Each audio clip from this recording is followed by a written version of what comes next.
morning, all of you. Welcome back online classes. Now I will discuss azeotropes. जैसे कि हम लोग पीछे क्लासेस में राउल्स लॉ पढ़े हैं, आइडियल सॉल्यूशन पढ़े हैं, नॉन आइडियल सॉल्यूशन पढ़े हैं। तो नॉन आइडियल सॉल्यूशन एक डिफरेंट प्रॉपर्टी शो करता है, वही प्रॉपर्टीज है एजियोट्रॉप्स। सबसे पहली चीज है कि आप ये जानोगे कि what do mean by azeotropes. Azeotropes है क्या? क्लियर? ये चीजें आप कह सकते हो कि नॉन आइडियल सॉल्यूशन हमारा एजियोट्रॉप सॉल्यूशन होता है। नॉन आइडियल सॉल्यूशन क्या होता है? एजियोट्रॉप सॉल्यूशन होता है। सबसे पहली चीज है कि हम एजियोट्रॉप्स के डिफिनेशन को समझते हैं। एजियोट्रॉप्स का डिफिनेशन आप लोग देख रहे हो, a liquid mixer which distilled at constant temperature without undergoing any changes in composition is called azeotrophs, or this mixture is also called azeotropic mixture. It means ऐसा सॉल्यूशन जिसमें दोनों कंपोनेंट का जो बॉइलिंग पॉइंट्स हो जाए constant हो जाए। Boiling point क्या हो जाए? कांस्टेंट हो जाए। इट मीन्स, कहने का मीनिंग, अगर कोई सॉल्यूशन बना हुआ है तो, या कोई सॉल्यूशन मिक्सर बना हुआ है तो बाइनरी सॉल्यूशन की स्टडी हम लोग कर रहे थे। इसमें दो कंपोनेंट है, एक सॉल्यूट है, दूसरा क्या है? सॉल्वेंट है।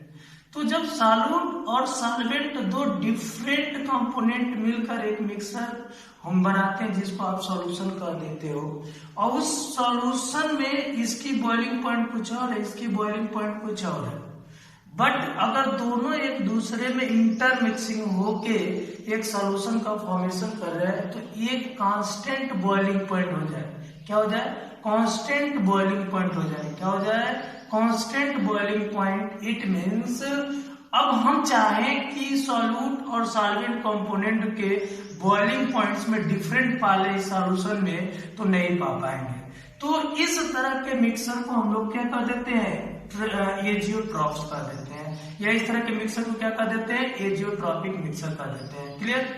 जैसे कि अगर आप लोग कह दिया जाए कि हम लोग दो कंपोनेंट्स का एक मिक्सर बनाते हैं, अगर उस मिक्सर को हम लोग सेपरेट करते हैं तो बॉइलिंग पॉइंट्स का डिफरेंस अगर 25 डिग्री सेंटीग्रेड से लेस होता है तो हम लोग फ्रैक्शनल डिस्टिलेशन का यूज करके उसको सेपरेट कर लेते हैं।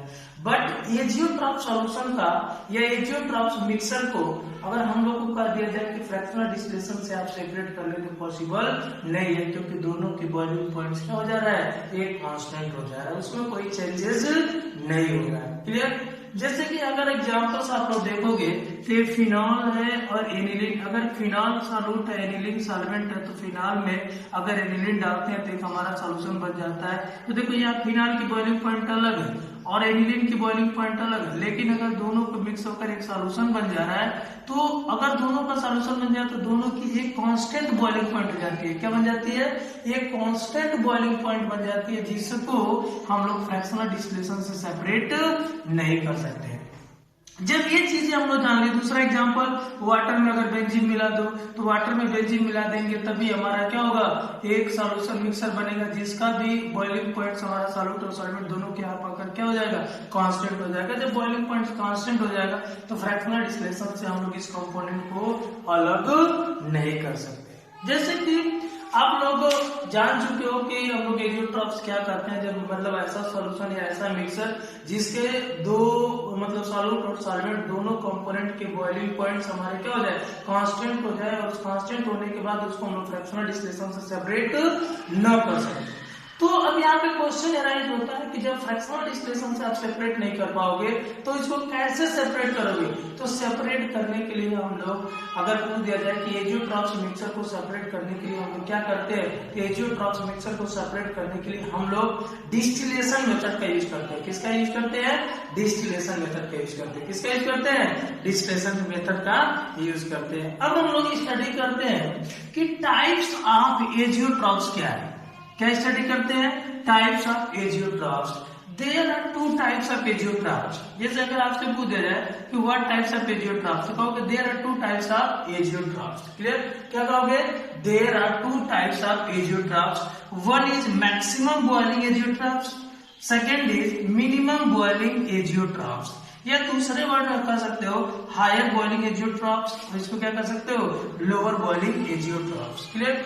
अगर मैं एक एक को डिस्कशन कर रहा हूं, समझ रहा हूं कि अगर पूछे वर्ड में मैक्सिमम बॉइलिंग एजियोट्रॉफ्स, तो मैक्सिमम बॉइलिंग एजियोट्रॉफ्स जो सॉल्यूशन नेगेटिव डेविएशन शो करता है राउल्ट्स लॉ से, वो हमारा क्या कहलाता है? मैक्सिमम बॉइलिंग एजियोट्रॉफ्स कहलाता है। इट मींस जो सॉल्यूशन नेगेटिव डेविएशन शो करेगा फ्रॉम राउल्ट्स लॉ, अगर जो सॉल्यूशन नेगेटिव डेविएशन शो करेगा फ्रॉम राउल्ट्स लॉ से, तो वो हमारा क्या कहलाएगा? मैक्सिमम बॉइलिंग एजियोट्रॉफ्स कहलाएगा। जैसे अगर क्लोरोफॉर्म को अगर एसीटोन में डाल दो, तो ये शो करता है नेगेटिव डेविएशन, लेकिन ये किस तरह के एजियोट्रॉफ्स होगा? Maximum boiling azeotropes. ये अगर फिनॉल को हम लोग क्या डाल दें? एनिलीन में डाल दें, तो फिनॉल को जैसे एनिलीन में डाल दोगे तो यहाँ पर भी कौन सा? मैक्सिमम बॉइलिंग एजियोट्रॉफ्स होगा, क्योंकि ये नेगेटिव डेविएशन शो करेगा। अब एक चीज समझ में आता है कि मैक्सिमम बॉइलिंग एजियोट्रॉफ्स और मिनिमम बॉइलिंग एजियोट्रॉफ्स कैसे हो जाता है, इसका रीजन क्या होगा? क्लियर? ये तो आप जानते हो कि हमारा ये नॉन वोलेटाइल ये मतलब राउल्ट्स लॉ को न लाइक करने वाला सॉल्यूशन ये हमारा एजियोट्रॉफ्स होता है, मिक्सर एजियोट्रॉफ्स होता है। तो ये तो क्लियर हो गया कि नॉन आइडियल सॉल्यूशन दो तरह का डेविएशन शो करता है, पॉजिटिव डेविएशन, एक नेगेटिव डेविएशन। तो जो नेगेटिव डेविएशन शो करता है राउल्ट्स लॉ से, वो मैक्सिमम बॉइलिंग एजियोट्रॉफ्स है। जो पॉजिटिव डेविएशन शो करेगा राउल्ट्स लॉ से, वो हमारा मिनिमम बॉइलिंग एजियोट्रॉफ्स होगा। अब क्लियर? अब यहाँ पे समझेंगे, एक ही रीजन से दोनों समझ लेंगे। जैसे आप लोग पीछे पढ़े थे कि अगर दो कंपोनेंट ए और बी, मतलब ए को बी में मिक्स कर रहे हो, ए सॉल्यूट है, बी सॉल्वेंट है, तो इसमें तीन तरह के इंटरेक्शन डेवलप होते हैं। एक ए इंटरेक्शन डेवलप होता है, एक ए बी इंटरेक्शन डेवलप होता है, तीसरा हमारा बी इंटरेक्शन डेवलप होता है, जिसको आप कहते हो सॉल्यूट के बीच में, सॉल्यूट और सॉल्वेंट के बीच में, और यहाँ पे क्या कहते हो? सॉल्वेंट के बीच में। क्लियर? तो अगर नेगेटिव डेविएशन हो रहा है, तो ए और बी का जो इंटरेक्शन है, ये हमारा क्या होगा? बी इंटरेक्शन और ए इंटरेक्शन से क्या हो जाता है? लोवर्ड हो जाता है। मीन्स जो बॉइलिंग पॉइंट्स होती है ए बी का हमारा ए इंटरेक्शन और बी इंटरेक्शन से क्या हो जाता है? बढ़ जाता है। तो जब बढ़ जाएगा तो यहाँ पे क्या कहलाएगा? Maximum boiling azeotropes. और जब यही चीजें, जब ए बी इंटरेक्शन ए और बी इंटरेक्शन से इसकी बॉइलिंग पॉइंट क्या हो जाए? डिक्रीज कर जाए, कम हो जाए, तो इसको हम लोग क्या कहेंगे? मिनिमम बॉइलिंग एजियोट्रॉफ्स कहेंगे। क्लियर? अगर डिफाइन करना हो वर्ड में मैक्सिमम बॉइलिंग एजियोट्रॉफ्स, तो कह दोगे कि which non volatile solution show as negative deviation is known as maximum boiling एजियोट्रॉफ्स।